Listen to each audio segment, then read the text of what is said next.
No, I won't. Okay. It's good to be with you guys. I am excited to be the final speaker. I hope that you guys are still like so excited to be here. If not, I'm so sorry. I have ideation. It's a bit dangerous. It will somewhat relate to my slides, but I may go on some tangents. And if you ask any questions, I'll go there with you as well. I am grateful for all those who have been watching online. This is a lot easier to do in person, I would imagine, but thank you to all those who have been watching.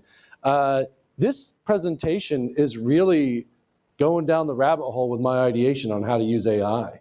And so I hope you enjoy it, because I will.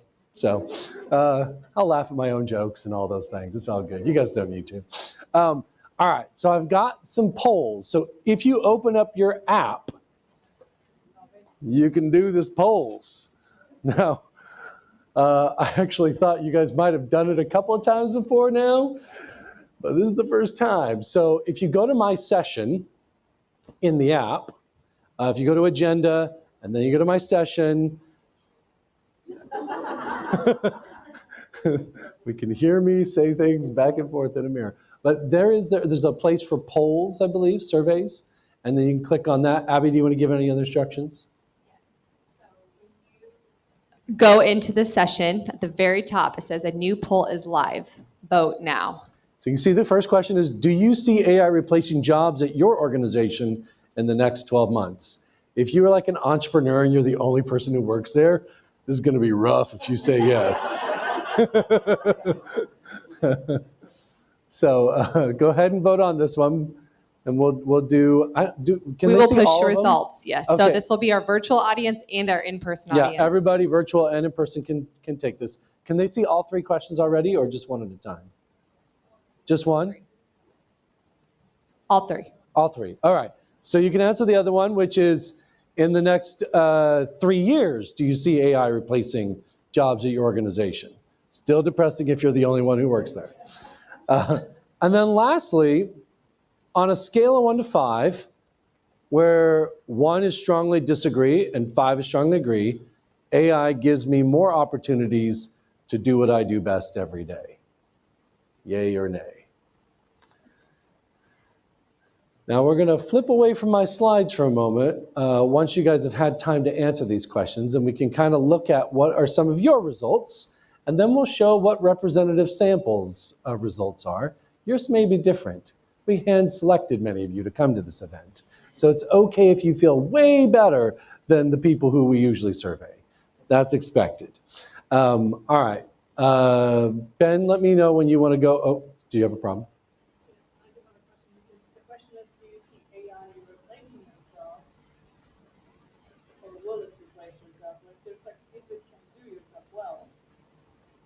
This is about, will it replace you? Yeah. Will the robots take over? For your job. Not everybody. All right. So maybe we can look at some of the results and flip over to that. Give a moment for that to happen. Here we go.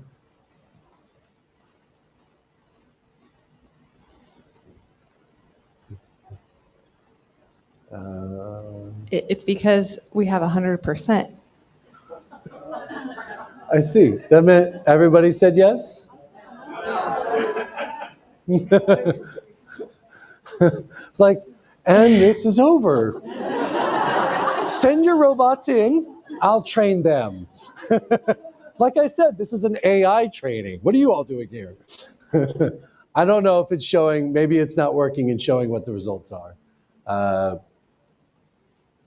Ben, I don't know if there's any way to, if there's anything else we need to show.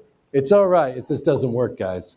It's fine for you guys to just be like, you tried, Jeremy. You tried so hard. That's fine. Was it done by AI? That's all right. We'll flip back to my presentation, and then maybe once we see some of those results, maybe we can try again later. But I'm sure that you guys answered these honestly. Let's just, by show of hands in here, how many said yes in the next 12 months your job might be replaced at your, not your job, but at your organization? Yeah. How about in the next 3 years? Even more hands. Yeah.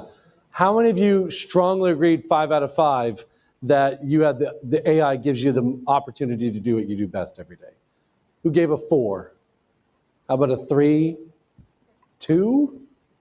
1? All right, no ones. That's good. All right. So, whoops. Oh, okay. Hold on. Still trying. They're still trying to make this work. The answer is infinity. All right. So 33% said in the next 12 months. And we can go to the next one. In the next 3 years. You gotta go the next. Go to the next one. Do I have to do it?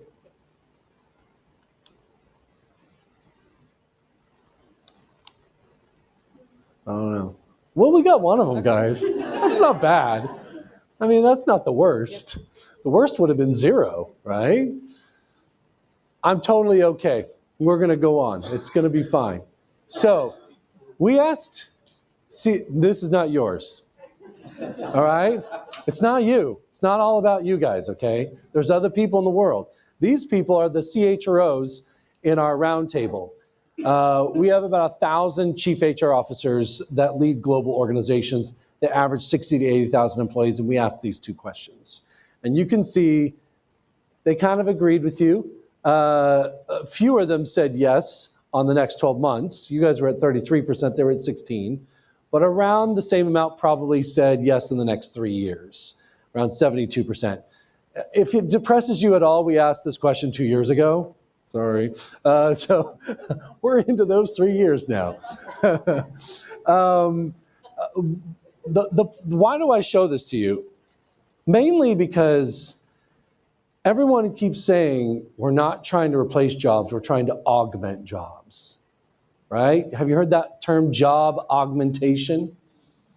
Well, we kind of have been measuring that, and that was the last question I asked you to answer. It's part of our AI adoption index. When clients are trying to figure out how well we are adopting AI, if we have the right culture, we ask these 3 questions. One is about the manager actively supporting your use of AI. The third one is about, is it helping us deliver our promises to our customers or whatever it might be that your organization's focused on. But that middle one is the one I had you answer. AI gives me more opportunity.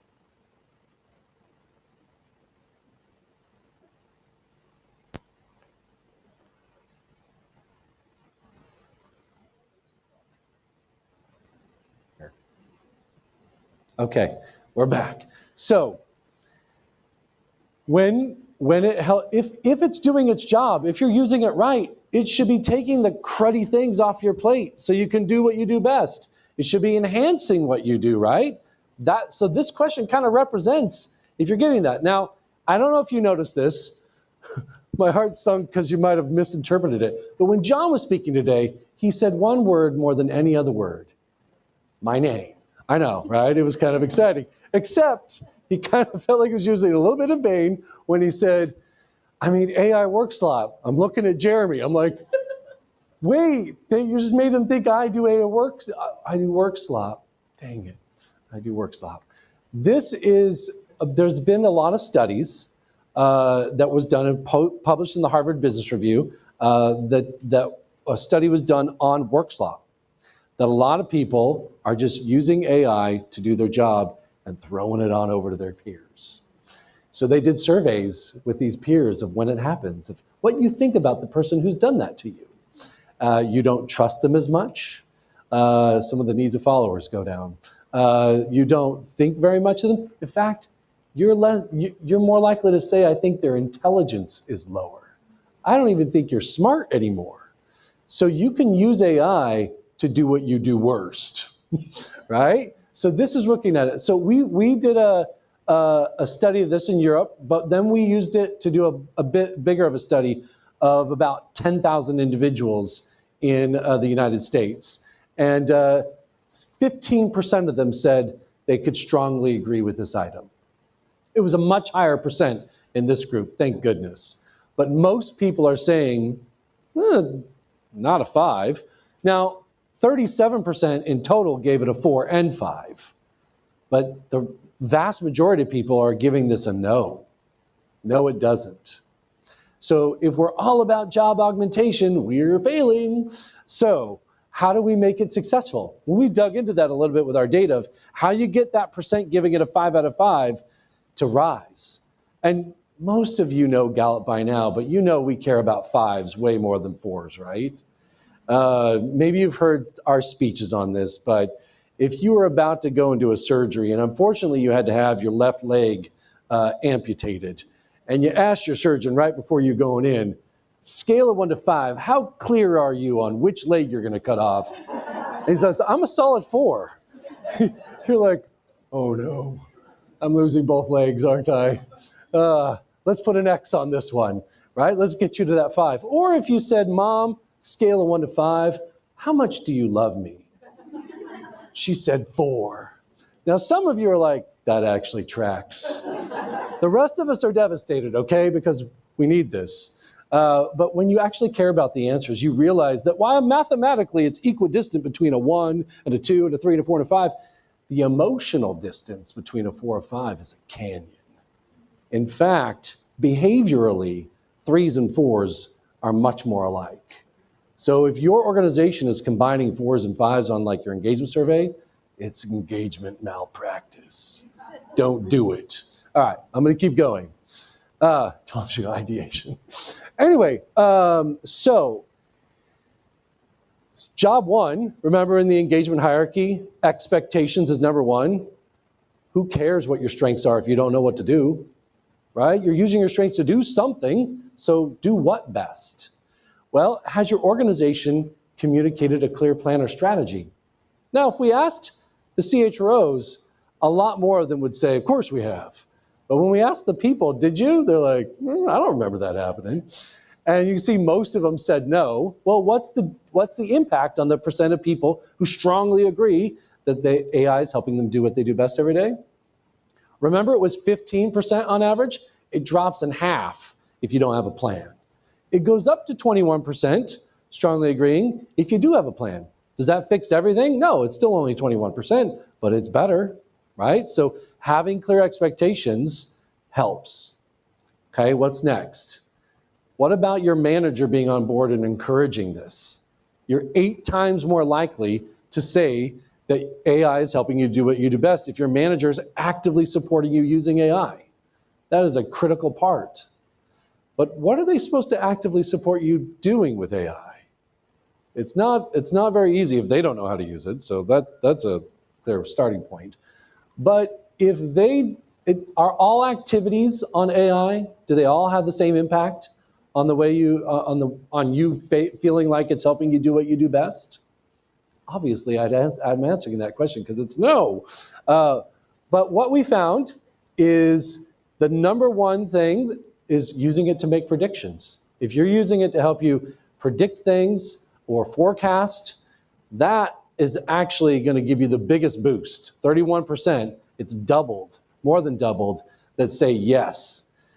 Collaborating with coworkers, identifying problems, that's tied for number 2.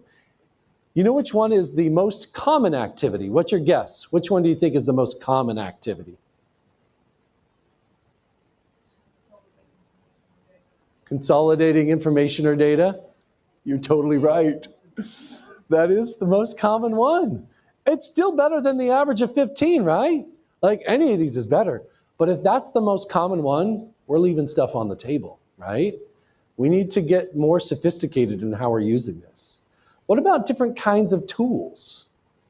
So are there different kinds of tools? They all have the equal effect. No. So the one that you'll see the top ones, the more they get specific to a job or a specific role, like helping you code, AI coding assistants, 26% then say it's helping me do what I do best every day. Knowledge or information management tools, task scheduling. Man, that one, I need to figure that one out for me. Organization and ideation, they're not the same thing. Data science and analytics tools. The most common one, chatbots. Everybody use OpenAI. Everyone use whatever, right? Whichever one we chose, Anthropics. Whatever it is, how can we use our chatbots? And that's been the big push. Does it help? Yeah. Remember, the average was 15% strongly agreeing. But there's opportunities to almost double it. And we're not as focused on those. So the more you can get this specific to people roles, the more you can get this focused on helping everyday things like scheduling or collaborating with coworkers, the better it is. But those are not where we're spending our time on using AI, and that's why it's so low. So how you use AI really matters. Now, I kind of want to go to this next section and just say, okay, so let's get to some reality of how we're actually using it. And make sure that we're not becoming synthetic, but we're maintaining our authenticity. When it comes to work slop, I've only done it once. Man, was I embarrassed. And I was really worried that that colleague thought I was dumb. I was like, I'm so sorry. I need a redo. Please ignore that. I'm just going to write it myself. That was a mistake. And I did it because my achiever was like, I just want to get it done. Boom, it was so fast. Send it over. Yes. And I was like, oops, that wasn't very good. And he's like, none of this is right. Why do you have all these icons in here? I'm like, he saw the M dashes, the longer dashes, like, yeah, I know what you did. That was so embarrassing. Well, John earlier today talked about our human algorithm, right? And we know this is fake results. This isn't anybody's individual results, but we know that the chances of you having the same top 5 results in the same order are 1 in 33 million. Many of you learned that if you went through our strengths coaching course, and that's great. But it can go further. The chances of you having the same top 6 in the same order, 1 in 968 million. That's kind of the population of Europe. So there's only one of you in Europe, statistically speaking. That's good to know. We'll find your digital twin in America. Or what about top 7? Having the same top 7 in the same order, 1 in 27 billion. There's only 8 billion people on Earth. Funny quote, sorry, ideation moment. There's actually a great quote by George Gallup that says, there are 5 billion ways to live a life, and we need to study them all. I love that quote. It's really important that you say which year he said that. Like, and 3 billion, whatever. Okay, 27 billion. The top 8 in the same order is 1 in 732 billion. Now, scientists have estimated that only 108 billion people have ever lived on Earth. So this makes you, at this point, statistically unique in terms of no one ever has, no one is now, and no one ever will be like you. I mean, we can pretend that the human race will go on further than that by showing you top 9, 1 in 19 trillion, and top 10, 1 in 475 trillion. So when you look at your top 10 strengths, you're not just 1 in a million, guys. You're 1 in 475 trillion. What does that mean? This is your unique algorithm. This is how you stay authentic, by being the best of who you are and understanding who you are. If you let AI replace you, or you use your strengths to replace you like I did with my achiever in that one moment that I won't do again, that's no good. We need you. You know why? If you're not making your unique contribution to the world, I just showed you, statistically speaking, there's no one to replace you. That contribution is simply lost. So it's really important you be yourself. Now, how do we do that? Let me show you some examples. Step 1, keep your authorship human. What do I mean? Train your AI thoughtfully. Train it to organize your ideas, summarize your work, let it prepare drafts, but put your fingerprints on it. Make sure that unique DNA, the 1 in 475 trillion, that thumbprint goes right on there, right? Your tone, it carries memory, it carries intention. It's about relationships. A great quote from one of my great colleagues, Vabas, he said, your people know the difference between a message that is polished and one that is personal. Does that feel right? Yeah, right? So let me show you a situation that I faced. I needed help crafting guidance to one of our coaches that works for one of our clients. He says, I'm coaching this leader. Can you help me? I was like, I don't have a lot of time. I'm going to AI for help. And I put in, this is the prompt I put in. I'll just read it to you. I said, can you, and there's misspelled words in here. Like I'm showing you the real thing, right? It doesn't care. Can you please analyze these Clifton Strengths results like you are the world's best strengths coach with the highest credit? I should have just said, be Jeremy. No, I'm just kidding. I'm not that good. An authority around executive leadership. This is a smart thing to do. You're telling it what role you want it to be. You could, if you run an engineering program, you could say, pretend you're the greatest engineer that ever lived, and now analyze how I'm leading you. You can do that, right? Like tell it to be whatever credible expert. This leader has had enough of where he is, doesn't see potential for either personal or professional growth, put together a synopsis, the 5 most important questions to ask himself about where he's been and where he needs to go next. And anything else you think would be helpful. I don't know. You can see like I didn't even spell helpful right. I wasn't being helpful, but I didn't think AI cared that much. So it gave me this. These are the 5 questions it gave me, right? Which I thought, I feel so smart for asking for 5 questions. But it was like, where in my life, I'm not going to read all of this. Where in my life have I felt most fully alive, orchestrating complexity, pushing for excellence, learning deeply, taking bold risks, and winning on a visible stage? It's like, that's a long question. And it gave me like why it helps. Like it really, see, and it took on to that helps piece. So it gave me these great questions, and I was like, okay. I could just send this right over and be like, ask these 5. But I decided to write my own framing. And I said, and I blanked out the name a couple times here. I do have some control. So I said, this is not someone who's burned out. The person, I said their name, is someone who is under-challenged. His strengths demand a bigger stage. The danger is that if he stays too long in the wrong environment, self-assurance may curdle into cynicism, and competition may turn inward, creating frustration rather than growth. The real question isn't whether he can succeed, said his name again. He already knows he can. The real question is, am I still in the right game, or do I need to find a new one worthy of my strengths? See, I'm not that bad, right? Did okay. But I framed that up, and then I added my own idea. I said, this has inspired my ideation. I got new ideas. I said, have them take a StrengthsBased future test. And I said, will I be arranging complexity daily? Will I be maximizing potential? Will I be learning at speed? Will I be trusting my judgment to take bold steps? Will I have a scoreboard to measure wins? If he answers yes to all 5, that's the right next stage.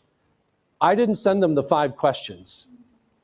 I wrote my own thing, but it inspired me to think of much simpler things, right? My fingerprints were all over this thing, right? You could see my ideation at work. That was me keeping my authorship human. Now, I'm not saying I did it perfectly, and I'm cool if you guys were like, I got a better way. That's sweet. Let's do that instead. But this is one way to maybe give you an example. And again, you see that quote. They know the difference between something polished and something that's personal, right? That's what they want.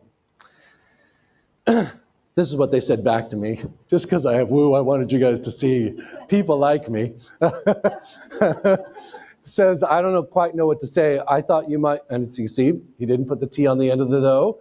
This is a legitimate email. I thought you might make a couple of observations, but this is amazing. He left out the word is. See, this is authentic.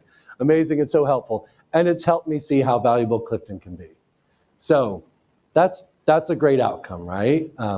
Now, next one, use AI to explore, not to decide. Why is that? Well, first of all, AI is guessing. They, like it said, John mentioned earlier, they don't even know how it's working. But what it is it's read all of the things that humanity's ever wrote, and it's saying, I think this is how you might put the words together. It's an educated guess. It's well-informed. It's got a lot of sources, but it's still guessing. What we bring as humans is judgment. Our judgment is based on experience. Now, it doesn't have as many sources, so sometimes it can be biased, right? Sometimes it can be unaware of all the options. And so the combination of the two seems pretty good, right? But you don't want to outsource the judging and say, what should we do here? and then just use that mindlessly, right? So here's an example. I told John last night, I was like, by the way, I'm going to put your full 34 up there. So this is the partnership chart for John and I. I report to John Clifton, right? So I have to work with him, and we have to make a lot of decisions. This is the one where it has my full 34 in order, and it shows where that is for him, right? So my learner at number 1 is number 21 for him, right? My ideation is number 2, it's 24 for him. My belief is 4, it's 22 for him. We both share achiever being high, and we both share self-assurance being pretty high. So you can see some of those things, but then you can see all his top strengths are pretty low for me. So we have a lot of things where we share some things, but we have some differences. And we have to make a lot of decisions. We make strategy decisions, market expansion decisions. We are looking at new opportunities. We're deciding where to invest. We're trying to decide on what language we translate things into. And so, you know, I said this partnership is giving me great data, but I want it to help me understand more. How can AI help? Well, on October 29th, we'll be a little bit more helpful. You probably have seen some of the communications. We have this thing called Partnership Insights, where it will give you AI-generated insights based on this chart. I already have access to it. We've been using it internally already to make sure that it works, and we have to try these things out first before we show it to you. And it's great, and I won't read everything, but this, it tells me, it gives me kind of an overall statement. It tells me how you complement each other, where there might be tension, suggested collaboration practices, gave me lots of content. I was really specific about my belief talent, because I'm still learning about that one. Like we talked about earlier, we can't be done with strengths, right? I'm still learning about that one. And so I took all of this and I put it into AI, and I said, I'll even show you what I said. I put this, and I said, I put this decision we were trying to make, and I left that off. That's none of your business, okay? I said, I was like, my belief talent, how can I use it to show up better in my partnership with my leader and CEO, John Clifton at Gallup? Please review our partnership report and the insights I gained from using an AI-based tool, Gallup AI. I would like you to put together some imagery based on an analogy for how I should be using my belief to help both myself and John be at our best as we work together to achieve success. And you can see I started repeating things. I already told him it was the CEO. He doesn't care. I can have terrible grammar and all that stuff. So it gave me these images. It showed me how my belief provides value-based purpose. It's got this ship with kind of a compass, and his self-assurance and competition give the conviction and momentum to drive forward. I know it's simple, but that's how my brain works. I love imagery. I love stories. And this is what I need. And that's what I asked AI to give me. All right? Don't judge me. Actually, you can, because you're humans. Dang it. All right. But this is something of how I'm using AI to explore how we partner to make decisions instead of outsourcing our jobs and saying, make the decisions for us. Now, there's a lot of new leaders that are going to be rising up and having AI at their fingertips. There's some great things for that are offered to these new leaders, but there's some danger in it. Oh, hold on. I did have another idea. You are going to also get team insights from Gallup AI coming up soon based on team charts. I thought I'd show you, this is the team chart for my managers that report to me in the Europe, Middle East, and Africa business. I blinded their names, actually thought to do that. That was good. And you can kind of see who we are as a management team. And I just took some of the key things out of the Gallup AI insights and put them here. And says how this team works. Genuine connections and focused agendas are what they need, not superficial meetings. So I brought this up, and we changed our meetings because of it. And we said, all right, how are we going to change the way we do the agenda? And this one showed they need clear goals, measurable outcomes, and respect for individuality and deep relationships. So I put them in charge of the meetings. So every month, a different one of them is in charge of it. And the last one, what to watch out for: burnout, recognition, and recharge. And so we put that on our agenda to talk about. So we used this to kind of guide how we work together, and it was super helpful.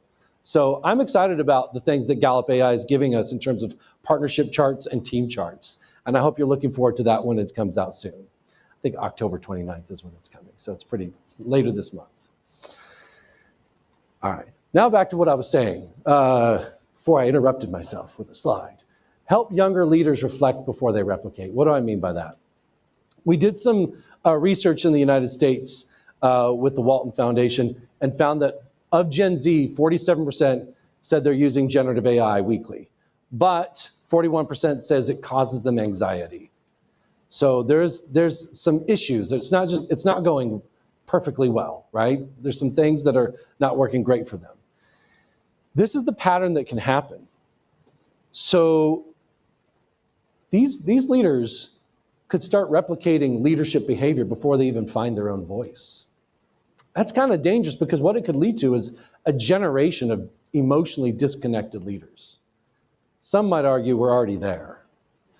And so what you need to make sure is that you don't just ask them what they can replicate, but you ask them questions like, what do you believe in? Or what's your purpose, like we asked earlier today? Or what kind of leader do I want to be? Or what are my strengths? These are critical to be asking. Vabas, I like to quote Vabas, he's a writing machine. He said, when people know who they are and how they think, they can use AI wisely. Without that self-awareness, AI becomes a shortcut to sameness. I'm a big believer in consistency. I am not a big believer in sameness. We don't need a bunch of robot managers, even though they might be coming within the next year and a half now, is it? Sorry. All right, so an example, one of my leaders, should have told her I was gonna show this, but I didn't put any names here. She did 360s in the mid-year, and she did a really cool thing. She took all, if you guys, everyone should know what a 360 is, right? Where you, there's a lot of tools. Gallup has a 360 tool. You ask your peers, your boss, people who report to you, like 360, right? Everybody around you, what they think about how you're showing up. She took all those results and she took their strengths and she analyzed it, and then she said, give me an analogy of how this person can go from where they are to the next level. And I thought it was cool. So this is the thing that she put in. She said, what are the themes you're picking out for this team member based on the feedback I'm sharing here? Give me overall themes and help me think about how I can coach them. You can also incorporate their Clifton strengths. And then she said, after she got that analysis, what is an analogy I can use for this team member to describe the transition point for this one individual is from great project executor to strategic leader. She changed that for each one of them, right? So I'll just show you some of them. Thought they were fun. One was from air traffic controller to flight navigator. You can see their strengths underneath, and they're thinking about, it's not just about making sure all the planes are coming in, but actually they're laying down the plan. You know, they're the pilot, that competition of wanting to be the best, that they're achieving and moving along the path, not just watching others. So there was a lot of ways that they played into it. The next one was from gardener to landscape architect. And again, like, it's not really about this. Think again, what was the thing? This is about helping leaders find their own voice before that gets replicated by AI. Okay? Or it might have been stage manager to playwright. Yeah? Or trail guide to expedition strategist. You can see the arranger in there that might be guiding that, right? Or the last one is lighthouse keeper to cartographer. You can see maybe how the learner and input of getting the whole lay of the land can come in.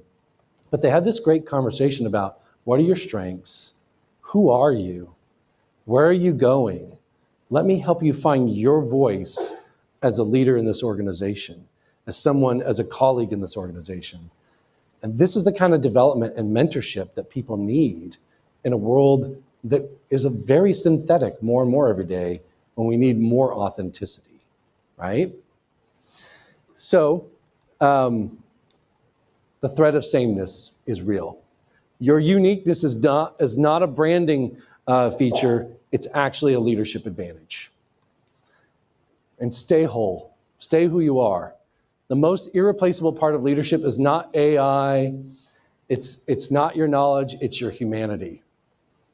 Now, we actually do have something that might help. We have a coaching with AI course that we're going to be offering soon. For anybody who's already been through our GGSC or Gallup Global Strengths Coaching course, if you've been through that, I know, because he's like, you did it right, Jeremy, great job. All right, thank you. But this is for one of the courses that you can do afterwards. We already have these 3 that we're going to be posting. I don't know if they're live yet, but they should be live soon. And we'll let you know about those, but they're going to be on several in November, a couple in November, and another in December, and we will add more if they fill up. All right, so more details to come on that. So we will give you help, and we will provide you additional education. And then, other than that, I'll just say, like, the whole point of this whole presentation is to make sure that AI is helping you do what you do best every day. If it's really about augmenting you and not replacing you, make sure that that's what's really going on. Be authentically you. There's no one to replace you. You might have heard me give some of these statistics before, but I showed you 1 through 10, right? The number for all 34 being in the same order is 1 in 295 undecillion. Undecillion's a real number, has 36 zeros. And again, I mean, we already know at number 8, you were already irreplaceable. But at number 34, all 34 in the same order, you'll never be replaced. There just is no one like you. You have to be the best of who you are. We need you to do what you do best every day. There's a reason why John is working with our scientists to figure out how that, combined with the number of hours you work, is predicting GDP growth of a country. When you do this, it makes a difference. It drives better well-being. It drives better performance. Everything you guys are doing, this community that we have, this movement that we're part of, it matters. It's making a difference. And you helping every other person be great changes the world a little to a lot every single day. Thank you, guys.